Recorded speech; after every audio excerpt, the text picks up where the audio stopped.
Thank you everyone for tuning back in to my podcast, The Sacred Mess. This is your girl, TFancy, and we're back with another episode. And this episode is called Parenting Issues. Was it abandonment or was it true love? And today I do have a guest, someone here with me who's going to give a little bit more insight on the situation. Someone who is actually a mother and who has experienced it on both ends, the abandonment, the love, and all from her perspective, you know, to kind of help young girls within the ages of 16, 17, getting started out, young mothers that are single, and deal with a lot of mental health issues or postpartum, whatever, you may be going through. Me personally, I experienced it on both ends because I've never been a mother or experienced motherhood. I have gotten the opportunity and the chance to play a motherly role in people's lives. So like I said, I'm able to be on both ends of the field. My mom didn't quote unquote abandon me when I was younger. She had me at an early age. She was 19 going on 20. Sophomore in high school. She was the daughter of a pastor, like I stated in my previous episode, come from a holiness background, so it's a lot of things that was frowned upon, especially in the 70s and 80s and whatnot. And so, of course, she was a mother out of wedlock, and, like I say, in the holiness household, that didn't fly. So, being that she was a young mother in high school, she wasn't really preparing, I'm pretty sure, to become a mother. Things happen. Here I am. So I'm pretty sure she had to deal with a lot. And then on top of that, my father had got murdered when I was 3 years old. So she basically had to do this thing solo. Her dad, it was kind of a bridge built between them because, she was the baby girl, she was daddy's girl, and he probably had expectations and things for her, and then boom, like I said, she's a preacher's kid, then she ends up at this young age pregnant with a child, and that built a bridge between them. And then once I hit about 6 months, he passed away. So I can only, imagine being a young mother, postpartum and all that, having to deal with that all the time. And then years later, losing the baby daddy, now you got to be a single mother and everything. But, as a kid, you're young and you don't see this stuff. You don't look at this stuff and everything. So, like I said, we lived with my grandmother. So I was thankful for that because she went through a spell, for the first 5 years of my life, she was doing her own thing. She wasn't in the church, having fun, young, and she had take me out with her a lot. Places she would go, I was able to go with her and stuff because, I don't know, she probably was like, well, I ain't asking nobody to keep my child. But one experience caused a whole different change of that whole situation. I experienced saw some things I shouldn't have seen. And so she started going and was leaving me home with grandma. So I'm like, at this time, you mad. You a kid, you like, dang, my mama going out having her fun and stuff and I gotta be left at home. Me not realizing now that I'm older, I thank God that she was aware that the situation was not appropriate for me. The places she was going was not appropriate for me. So therefore, she had to leave me with someone she entrusted me with. She, knew would take care of me, and that was my grandmother. And that even as I went on down further in life, we moved to North Carolina when I was about 16, 15 years old. My grandmother had passed by this time, and my stepdad, he was a piece of work, and the situation, my mom was kind of in an abusive situation with him, and it started bleeding into what I had going on. I was going into my senior year of high school. I was in band, and because of his ways and his actions, there would be nights that I wouldn't get no sleep in school. I wouldn't be able to focus on my schoolwork because he high and acting out and everything. So it had got to a point to where an altercation broke out between him and my mother, and I had got injured in the process of it. And thank God, my pastor at the time and his children, you know, he had some boys that I was real close to, and they were already like my brothers, and, you know, they went to handle the situation. And, you know, Bishop Burton at this time, he stepped up, talked to my mom, and he became my legal guardian. When you're young at that age, 16, 17, you don't really understand everything. Even though I knew I was in a bad situation and I was appreciative to be taken out of it, at the same time, in the back of your mind, you thinking like your mama or your parent abandoned you. Like, you know, I got left and pushed off onto somebody else, a whole new family that I've recently met, just only known for a year. And this woman been my mom my whole life, and you pushed me off onto this family. So growing up, you know, it was about 10 some years before I actually spoke to my mom again. We actually started back communicating. Like, we would talk to each other off and on from time to time. But like I said, I held that in my heart a lot. I held that hurt, that, like I say, feeling of abandonment, that pain, you know, that anger towards her. I carried and buried that in me for a long time. But once I got older and got in another situation where I had to become my grandmother, I was put in a situation where I was a godmom, and I had to step into a parenting role. And a lot of people, you know, criticize and say things and stuff, but you don't know, like I say, being on that other end of a young mother, you don't know what they're going through, what they're dealing with. So I say that to say this: what we think is abandonment isn't necessarily always abandonment, because a mother that's going through and not in the right mental space, they could keep a child and anything could happen to that child because they're not paying attention, because of whatever's going on. The child could get hurt. But if their mind, they know that they are going to get it together, they just need some time. I need to put my child in this safe place, this safe haven, to where they are protected until I can actually be able to take care of them mentally, physically, emotionally. And until you're in that position or situation, you don't know what it is like.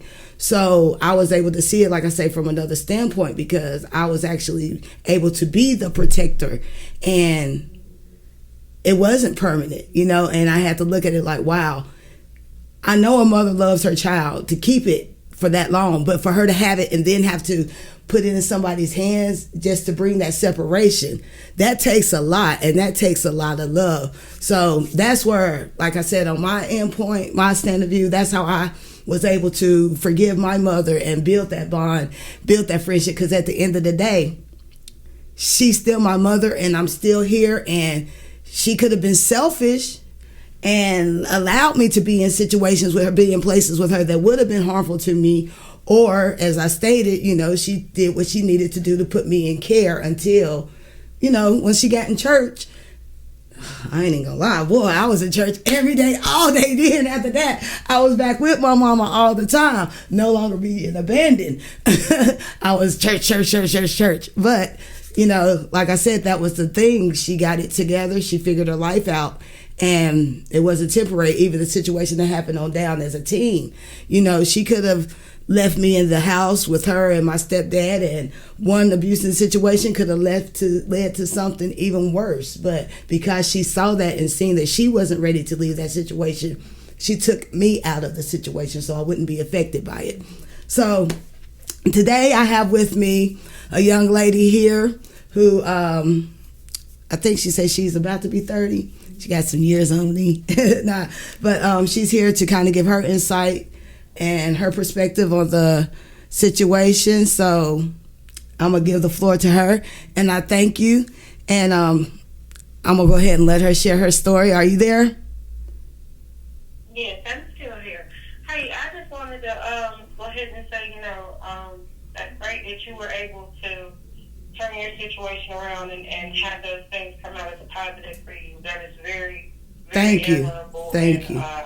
I'm glad that you were able to be there for other people when they needed you. Thank you. Well, it's all about the mindset, because a lot of times, a lot of people, they take their trauma and they take their pain and they turn it into something negative. They don't see the positive of it. And so that is my whole purpose of this podcast right here, so I can give a positive, outlook and perspective on it. So, now you were saying that you became a young mother at an early age? Yes, I became a young mother at the age of 16. Mm-hmm. And during that process, it was really hard for my mother to process. She was a teen mother herself. And through her struggles of having to do it on her own and the disappointment for family members and things, it kind of trickled down into the way she raised me and my other siblings, with me being the youngest. So it was kind of like, I don't know, maybe a memory flashback for her or something, but it just didn't go well for us as a mother-daughter relationship. We didn't have a very strong one to start with, but that kind of amped it up worse than what need be.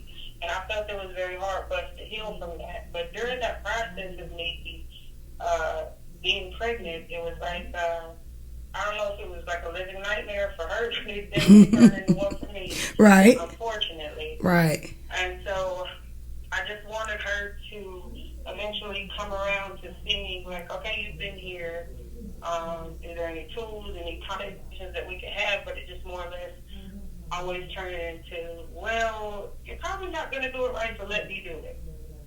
And it kind of became like, why don't you just go ahead and give me the baby?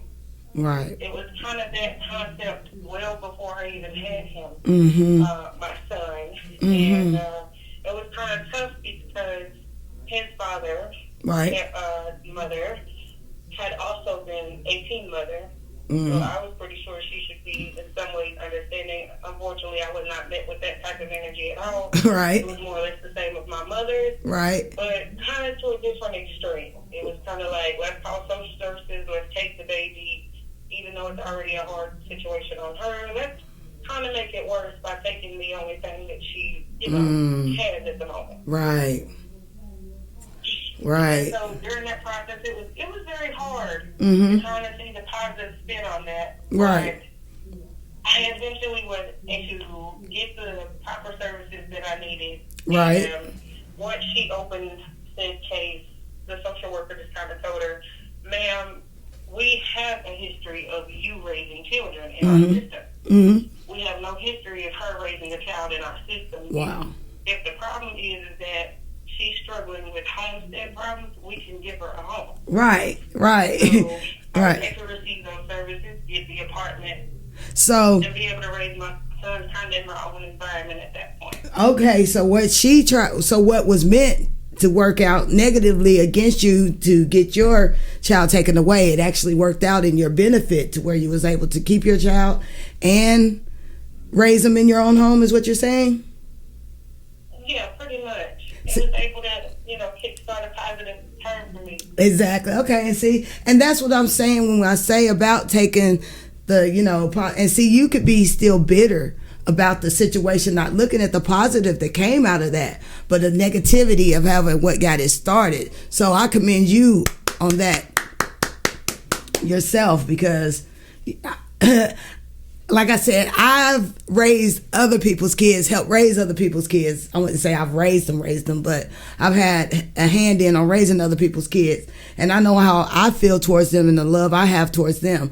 So I could only imagine having my own and then someone trying to take that away from me. Yeah, to be able to forgive that is very commendable, because like I say, God has had to work on me, honey. Yeah, I mean, I'm definitely at odds with it, because at the end of the day, I just wanted my first shot, and I feel like nobody cared about that part at all. Right. The entire process of me being pregnant. And the point of the pregnancy is not to make sure that the person that's pregnant is the most stressed, depressed person you've ever seen in life. Oh, yeah. But instead, you You want to be seen as powerful, respected, and confident? Your words have to match your ambition. I've spent years working under executives, becoming one myself, and learning from being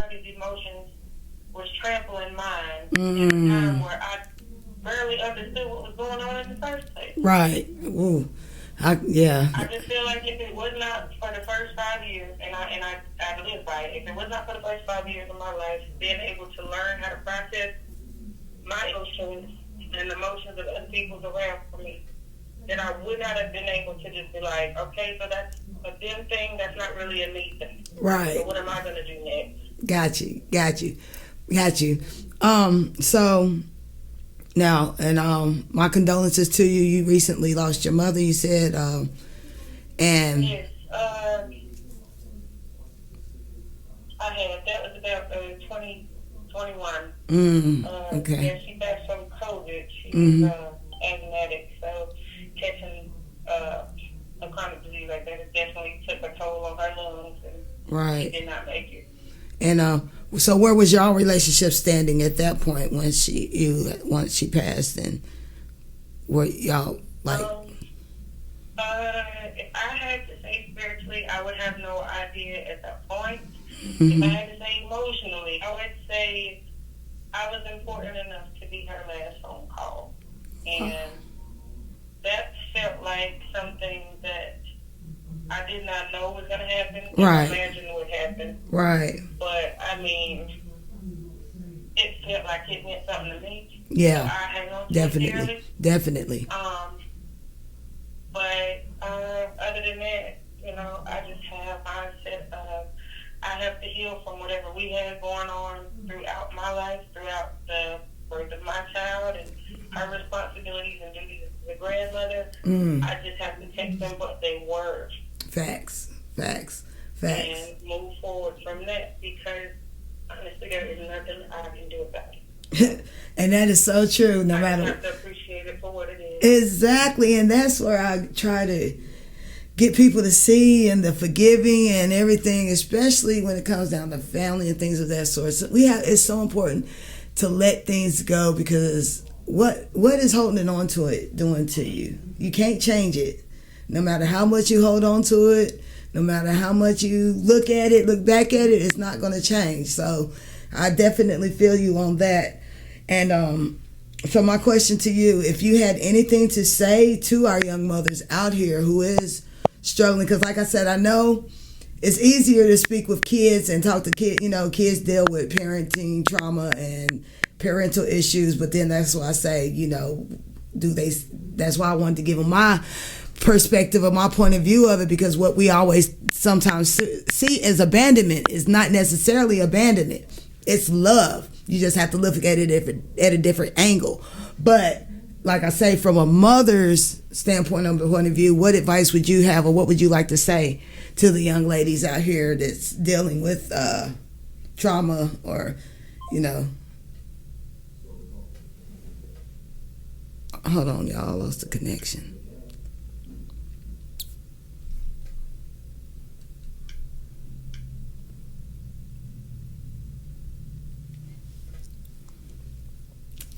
Hey.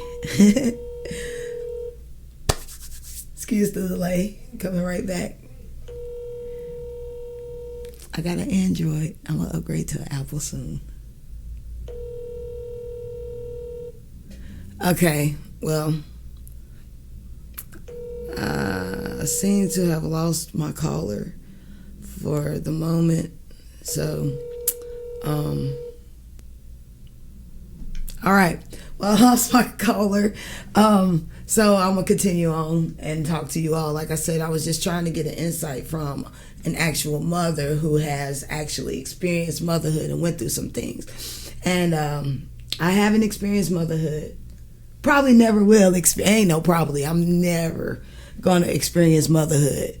Y'all can have that. I commend y'all for that, because like I said, and I'm not even just parenting, period. It's not just mothers. There's fathers out here that for whatever reason or circumstance had to become a single father, and they've had to probably make decisions that they might have felt wasn't the best decision, but it was best for the child. That's a lot of things when it comes down to being a parent. No longer is about us. That child comes first. We have to do what's best for that child. We have to do what is, good for their welfare, their well-being. And it might feel or seem selfish to some other folk, but like I said, they're on the outside looking in. I think, okay. Hey, I'm sorry. I don't know what happened. Like I said, it's probably my phone. But I'm going to go ahead and, like I say, let you finish. We'll start, but finish your statement of what you was saying to the young mothers out there before we got disconnected. Okay, yeah. The main thing I would say to any young mothers that is out there and they're listening and they're processing their pregnancy and all the things that is going on around them, because at this point you're probably absorbing most of it, and hopefully it's all positive, but if it's negative, just understand it is not forever.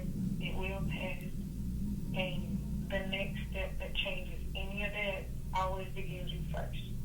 So whatever it is that it could be holding you back, please free yourself of it, because the key to being the best mother that you can be is you being healed first. So please remove anything that is not growing within. Let it grow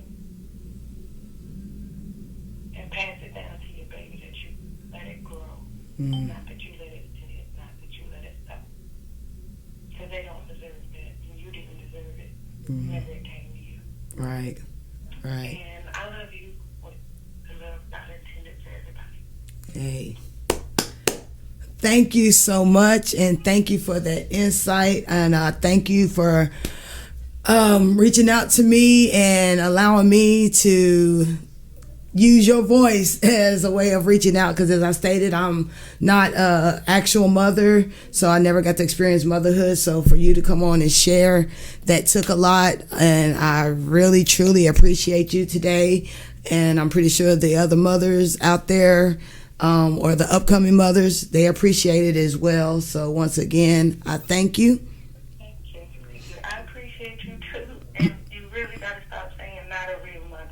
Because anybody Yes. steps in and becomes the guide, the piece, the part to you growing and becoming a lighter version of yourself, the best version of yourself. Yes. That is more nurturing than anything on this planet. So please acknowledge Thank you. as a mother. Thank you. Yeah.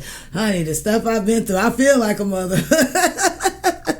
I get stressed out like them, Lord knows, because they ain't my birth babies, but the stress and the worries that I have and the prayers that I have put up for them. But anyway, It does matter. it does, yes. And like I said, I thank you for seeing that, and I thank you for seeing that in me. And I'm going to go ahead and clear out this episode. So like I said, I thank you for thank you for joining in, and you have a good one. You too. All right. Okay, y'all. So that was the end of today's episode. Parenting issues. Was it abandonment or was it love? And I want to say to you parents out there that, like I said, have to make that decision, because now that I'm older, don't feel like I said, I'm 47 now. Don't think, your child is going to hold that hurt forever. They're going to never forgive. It's just going to take them some time. But you do whatever you can to just still be that parent for them, to be their whatever it is that they need you to be, and it'll work itself out. Don't force it too much, but at the end of the day, don't neglect it, and don't beat yourself up about it, because it takes a strong, like I said, a very, very strong person, in my opinion, to step away and say, hey, I can't do this right now. I need help. Until I can get it together, I need somebody to help me with this. So kudos to you parents, you single parents out there that's trying to make it and get by, and to you children that have felt like you've been abandoned, have that conversation. Go to your parents, sit down with that parent, and don't be afraid to express how you feel. Express that hurt, express the anger, express the emotion, and then sit back and just listen to them and where they're coming from, because just like we deal with trauma, they have dealt with trauma themselves, but we don't always know their story. So it's always two sides of every coin. So once again, it is me, TFancy, and I am signing out. Thank you all for coming in on The Sacred Mess. And always remember to LOL, laugh, overcome, and live.